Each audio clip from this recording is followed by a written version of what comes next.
அன்பு நேர்களே, நாமலின் நுகேகொட பேரணி மற்றும் அது குறித்தான செய்திகளுடன் நாம் மூழ்கியிருந்த வேளையில் இலங்கையில் 3 இடங்களில் மிகப்பெரிய போதை வஸ்து வேட்டை நடைபெற்றிருக்கின்றது.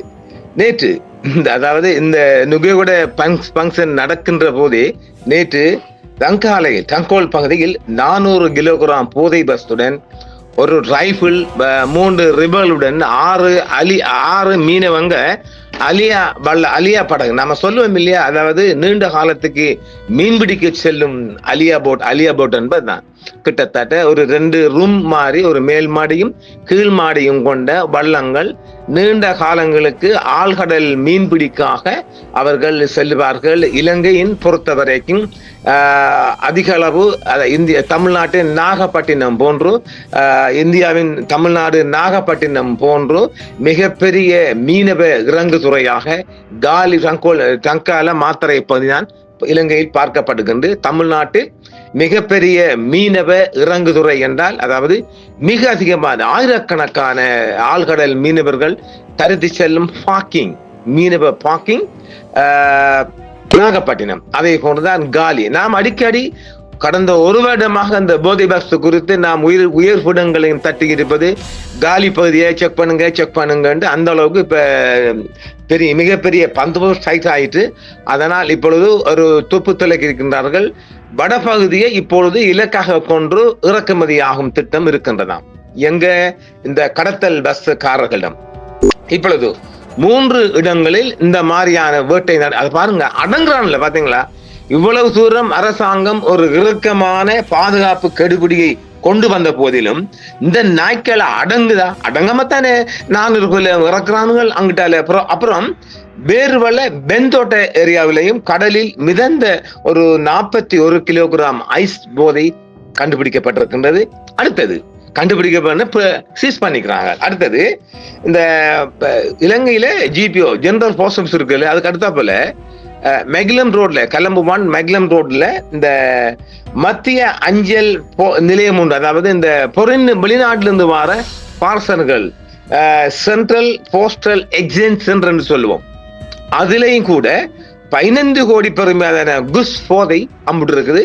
எவனுக்கு ஒருத்தனுக்கு அனுப்பியிருக்கேன்னா அது இப்படித்தான். அதாவது நீண்ட காலம் தேங்கி கிடந்தா உங்களுக்கு பணத்தை கொடுத்து கிளியர் பண்ற அரசாங்கம் இப்ப கடுபடியா இருக்குல்ல, சிஐடிக்காரங்களை இறக்கிட்டாங்கல்ல, அது அப்படித்தான். அதாவது அங்க வந்து கிடக்கும், மாசக்கணக்கா கிடக்கும். அது பொய்யான அட்ரஸையும் ஒரு போலியான அட்ரஸ்லையும் இந்த மாதிரி பார்சல் அங்கிட்டு கனடா அப்படி இப்படி ஒவ்வொரு நாட்டுல இருந்து மாற பார்சல்கள்ல ஏகப்பட்ட பார்சல் பிடிபாட்டு இருக்குது.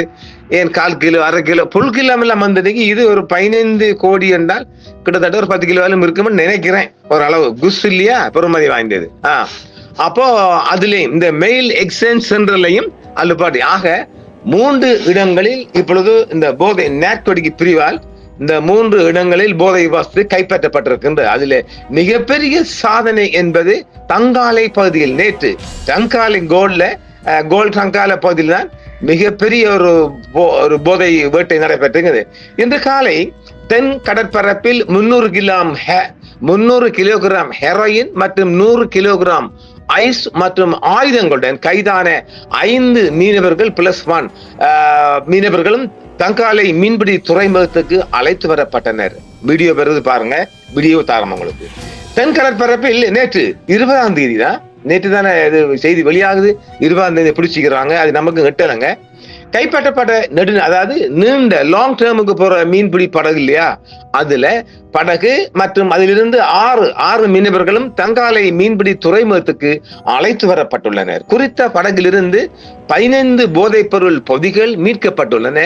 அப்பொதிகளில் 300 கிலோகிராம் ஹெரோயின் மற்றும் 100 கிலோகிராம் ஐஸ் இருந்துள்ளதோடு T56 ரக துப்பாக்கிகள் 5 ரிவால்வர்கள் போன்றனவும் மீட்கப்பட்டுள்ளதாக பாதுகாப்பு வட்டாரங்கள் நேற்று செய்தி வெளியிட்டிருக்கின்றது. மேலும் இந்த போதைப் பொருள் கடத்தல் தொடர்பாக சஜித் அணியின் SJP கட்சியின் உள்ளூராட்சி வேட்பாளர் ஒருவர் கைது செய்யப்பட்டுள்ளார் என்பதும் குறிப்பிடத்தக்கது. இதேவேளை அவரை கட்சியில் இருந்து உடனடியாக சஜித் அவர்கள் நீக்கியிருக்கின்ற செய்தியும் நேற்று வந்திருக்கின்றது. மேலும் இந்த போதைப் பொருள் கடத்தல் தொடர்பாக SJP கட்சியின் உள்ளூராட்சி வேட்பாளர் ஒருவர் கைது செய்யப்பட்டுள்ளார் என்பதும் குறிப்பிடத்தக்கது. பன்னாளவில் எஸ்ஜேபி கட்சியின் உள்ளூராட்சி வேட்பாளர் கைது செய்யப்பட்டார் என்றும் போலீஸ் அறிவித்திருக்கின்றது. மற்றும் அது ஒரு பக்கம் இருக்க, மற்றும் வேறுபலை ஆழ்கடலில் மிதந்து கொண்டிருந்த நிலையில் 41 கிலோகிராம் ஐஸ் கொன்ற 2 பொதிகள் இன்று கண்டுபிடிக்கப்பட்டிருக்கின்றது. நேற்று மேலதிக விசாரணைக்காக பொதிகள் காவல்துறை நாட்கொடி பகுதிக்கு, அதாவது போதை வஸ்து தடுப்பு பணியகத்திடம் ஒப்படைக்கப்பட்டுள்ளது. சரிதானே? இன்னும் இருக்குது. மேற்கு மாகாண வடக்கு காவல்துறை குற்ற பிரிவு மற்றும் கடற்படையினர் நேற்றுனா முந்த நாள் காலை நடத்திய கூட்டு நடவடிக்கையின் போது சந்தேகத்திற்குரிய போதைப் பொருள் அடங்கிய 2 பார்சல்கள் சுமார் 100 கிலோகிராம் மீட்கப்பட்டன. வேறுபலையில் இருந்து சுமார் 2.5 கிலோமீட்டர் கடல் மைல் தொலைவில் கடலில் மிதந்ததாக கருதப்படும் இந்த பார்சல்கள் கண்டுபிடிக்கப்பட்டதாக காவல்துறை தெரிவித்திருக்கின்றது. நாம் ஏற்கனவே சொல்லியிருக்கிறோம், இவங்களுக்கு அதாவது சர்வதேச எல்லையிலிருந்து பரிமாறப்பட்டு இந்த மங்கி போர்ட்லாம் கூடுதலாக கொண்டு வருவாங்க. இதுல ஆழ்கடல் மீனுக்கு போறவங்க மீன், அதான் சொல்ல, இந்த போதை பஸ் கடத்தலுக்கு என்றே 100க்கும் அதிகமான மீன்பிடி படகுகள் இயங்குதான். இது எப்படி இருக்குது? அவங்க அதுக்குன்றே வாங்கி விட்டீங்க. மீனும் பிடிக்கிறது தான். மீன் பிடிக்கிற உங்களுக்கு போனஸ், உங்களுக்கு ஐஸ் கொண்டு வர்றதுக்கு சம்பளம் தான் உரிய சம்பளம். அப்ப அங்கிட்டு வரக்குள்ள பெரிய 100-150 கிலோமீட்டர் ஐஸ் எல்லாம் கொண்டு வருவாங்க. அப்புறம் மீனை பிடிச்சிட்டு அது மாசக்கணக்கா இருக்கும். அங்கே டோரா போட்டு தங்கியிருந்து இவங்களோட சரக்கு கிடைச்ச உடனே சாமான கிளப்புவாங்க. மிக அதிகமாக அதிகாலை 3 மணி to 6 மணிக்குள்ள பட்டைய கிளப்பிட்டு சாமான கரை இறக்குற. இங்க கரையோர பகுதியில ராணுவ கெடுபிடி அதிகமாக இருந்தால், கெடுபிடி போதை பஸ் பணியகம் STF இந்த கெடுபிடி டைட்டில் கொஞ்சம் டைட் கூட இருந்துச்சுண்டா வேற வழி இல்லை. இவங்களுக்கு சாப்பாடு முடிஞ்சிடும். எங்க மாசக்கணக்கு 2 கிழமை 3 கிழமை சாப்பாடெல்லாம் கொண்டு போவாங்க இல்லையா, அதுவும் தீந்து போன நிலைமையில வேற வழி இல்லைன்னு சொன்னா கடல்ல சரக்கரைக்கு போட்டு இவங்க உயிர் தப்பிட்டு நாட்டுக்குள்ள வர வேண்டியதான். இது மிக அதிகமாக தான் அந்த போதை வசதி மிதந்து வருதுன்னு சொல்றோம் இல்லையா. தங்களையும் தங்களுடைய இதுவும் கோடிக்கணக்கான பெறுமதியை இந்த அலியா போட்டும் பருமதிலாயிடுச்சு, அவ்வளவுதானே. எனவே தென்பகுதி மிக அதிகமான டைட்டில் ஆயிட்டு இப்பொழுது வடபகுதியை நோக்கி இறக்கப்படலாம். இதுவும் அரசாங்கத்துக்கு தகவல் இருக்குது. இதற்கிடையில் 20 முதல் 25 கிலோகிராம் வரை சந்தேகிக்கப்படும் போதைப் பொருள் அடங்கிய ஒரு பார்சல் பென்டோட்ட கடற்கரையில் கரை கொதுங்கியது. நேற்று காவல்துறையினர் அதையும் கைப்பற்றி இருக்கின்றார்கள். முன்னதாக ஹெரோயின் மற்றும் மெத்தம்பெட்டமைன் ஐஸ் பொதி செய்ய பயன்படுத்தப்பட்ட ஸ்டிக்கர்களுடன் மத்திய குற்ற புலனாய்வு பணியகத்தால் சமீபத்தில் கைது செய்யப்பட்ட கல்கிஸில் உள்ள ஒரு டிஜிட்டல் பிரிண்டிங் கடையின் உரிமையாளர் பாருங்கள். அத்துடன் அவற்றை தயாரிக்க பயன்படுத்தப்பட்ட அச்சு இயந்திரங்களும் 18ஆம் தேதி கைப்பற்றப்பட்டு உரிய உரிமையாளர் திங்கட்கிழமை நீதிமன்றத்தில் நிறுத்தப்பட்டு விளக்கமையில் வைக்கப்பட்டுள்ளார். இந்த குற்றச்சாட்டுகளை எதிர்கொள்ளும் சந்தேக நபர் தெஹிவலை கல்கிஸை சேர்ந்த முன்னாள் கவுன்சிலர். எல்லா அரசியலும் இருக்காங்களா. மவுண்ட் லெகிஸில் போதைப் பொருள் கடத்தல்காரர்கள் தங்கள் போதைப் பொருள் பார்சல்களை அடையாளம் காண பயன்படுத்தப்படும் லேபிள்களை தயாரித்த ஒரு இடம்தான் குறித்த CID-யால் அடையாளம் காணப்பட்டு சீல் செய்யப்பட்டு சீல் வச்சுக்கிறார்கள். அதன் இயக்குனர் SSP, அதாவது இந்த நார்கோடிக் பிரிவு இயக்குனர் SSP கமல் ஆரியபந்தவின் அறிவுறுத்தல்களை பின்பற்றி CID-யின் பொறுப்பாளர் விசாரணை தொடங்கினார். இதன் விளைவாக நவம்பர் 14 அன்று வளாகம் சோதனை செய்யப்பட்டு உரிமையாளர் காவல்துறையினால் கைது செய்யப்பட்டார். பறிமுதல் செய்யப்பட்ட ஸ்டிக்கர் மவுண்ட் லெகிஸை மற்றும் படோவிடவில் செய்யப்படும் போதைப் பொருள் கடத்தல்காரர்களால் பரவலாக பயன்படுத்தப்பட்டிருக்கலாம் என்றும் சந்தேகிக்கப்படுகின்றது. மற்றும் கண்டுபிடிக்கப்பட்ட பொருட்களில் உலகளவில் பிரபலமான கார்ட்டூன்கள் மற்றும் தொலைக்காட்சி தொடர்புகளின் கதாபாத்திரங்களை பயன்படுத்தி வடிவமைக்கப்பட்ட பெரிய அளவிலான ஸ்டிக்கர்கள் இருந்திருக்குது. மற்றும் வேறு இடத்தில் 42.23 கிலோகிராம் ஹெரோயின் வைத்திருந்ததாகவும் கடத்தியதாகவும் குற்றம் சாட்டப்பட்ட பெண் ஒருவருக்கு கொழும்பு உயர்நீதிமன்றம் ஆயுள் தண்டனை விதித்திருக்கிறது. பொடி கள்ளி. நீண்ட விசாரணையின் பிறகு கொழும்பு உயர் நீதிமன்ற நீதிபதி கௌரவ மஞ்சுளா திலகரட்ன இந்த தீர்ப்பை வழங்கி இருக்கின்றார்.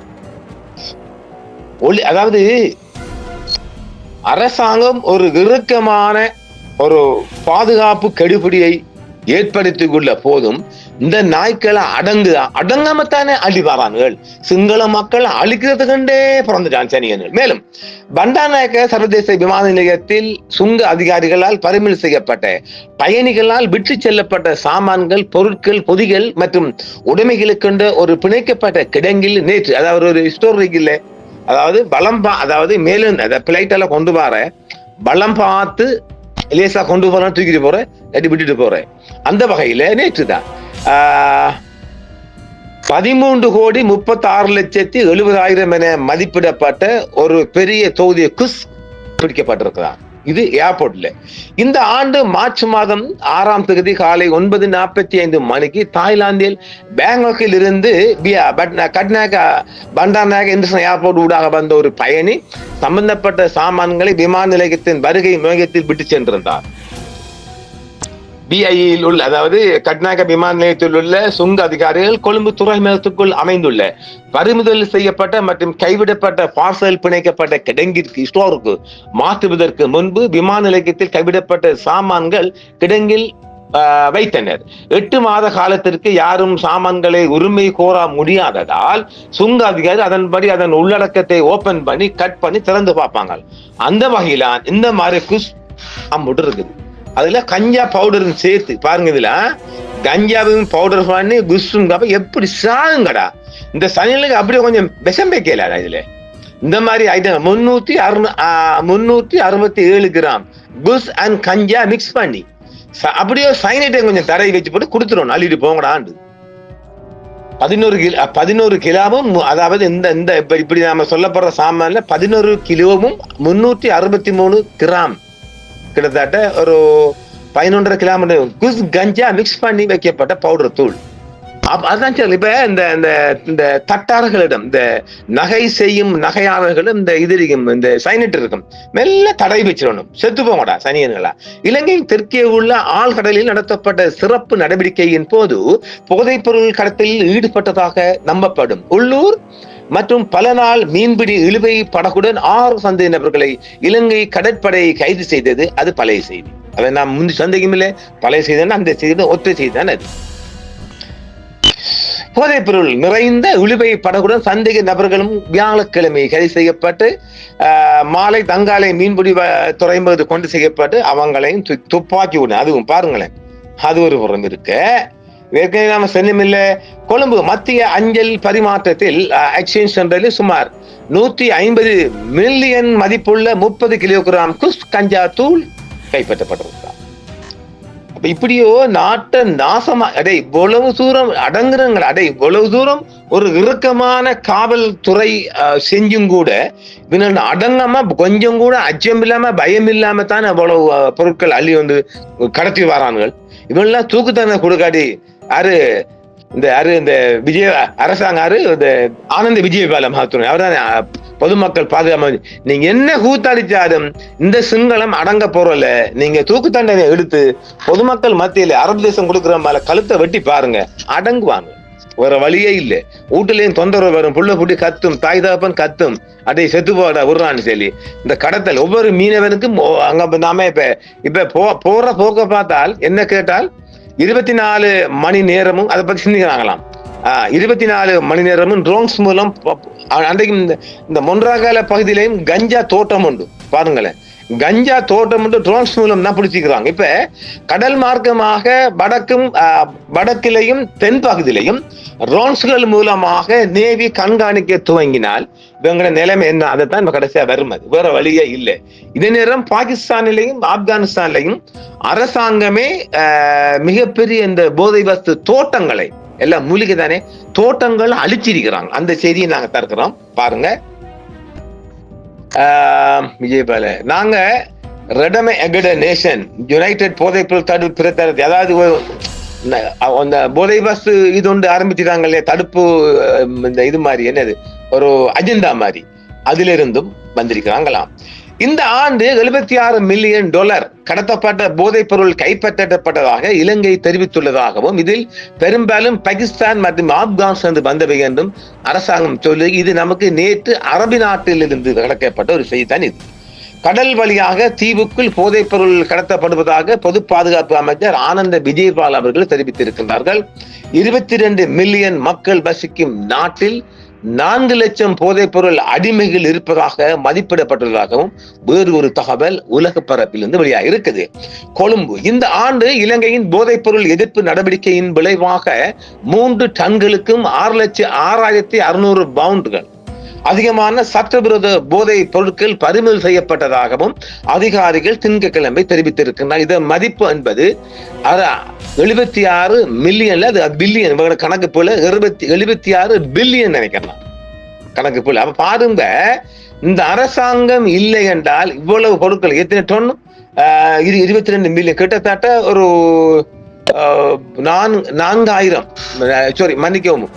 4 லட்சம் போதைப் பொருள் அடிமையில் இருப்பதாம். 22 மில்லியன் வசிக்கிற நாட்டுல இப்ப கிட்டத்தட்ட ஒரு 10 லட்சத்துக்கு வந்துருவாங்க. அப்படித்தானே போகுது. வயது வித்தியாசம் கிட்டத்தட்ட ஒரு 76 டொன்னு நினைக்கிறேன். செய்தியில பார்த்தேன் நானு, ஒரு ஆங்கில செய்தியில வந்துச்சு, இலங்கையில வெளிநாட்டு செய்தியில 76 டொன். அப்ப இது சீனி பருப்பாடு இறக்குறீங்க நாட்டுக்குள்ள, சீனி பருப்பு தட்டுப்பாடு அரிசி தட்டுப்பாடு இருந்தா நியாயம். இது டொன் கணக்கா 76 டொன்னு சொன்னா கொஞ்சம் சிந்திச்சு பாருங்க மக்களே, எந்த அளவுக்கு இந்த நாட்டை நாசமாக்க துணிஞ்சிட்டாங்க.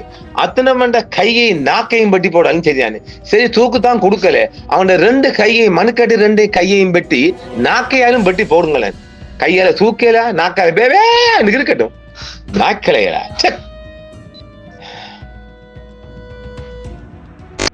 மேலும் கடந்த மாதம் பிரிட்டன், இந்தியா மற்றும் தாய்லாந்தை சேர்ந்த மேலும் 3 பேர் கிட்டத்தட்ட 60 கிலோகிராம் செயற்கை கஞ்சாவை கடத்த முயன்ற போதும் கைது செய்யப்பட்டு நிகம்பு சிறையில் இருக்கிறார்கள். ஹெரோயினுடன் கைது செய்யப்பட்ட தாய்லாந்து பெண் உட்பட 4 சந்தேக நபர்களும் குற்றம் சாட்டப்பட்டால் ஆயுள் தண்டனை எதிர்கொள்ள நேரிடும். அதே மாதிரி இந்த பிரிட்டிஷ் ஒரு இளம் பெண் ஒன்று சந்தம் இல்லையா, 21 வயசு, இதுல தாய்லாந்துல பேசப்பட நினைக்கிறேன் நான். இலங்கை அதிகாரிகள் முன்னர் நாட்டின் கடற்கரையில் அதிக அளவு ஹெரோயினை கைப்பற்றியுள்ளனர்.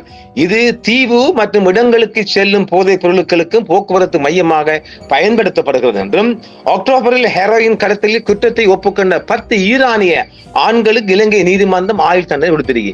இவனை வச்சு சோறு கொடுக்காம வெட்டி தள்ளுங்களேண்டா பாப்பா.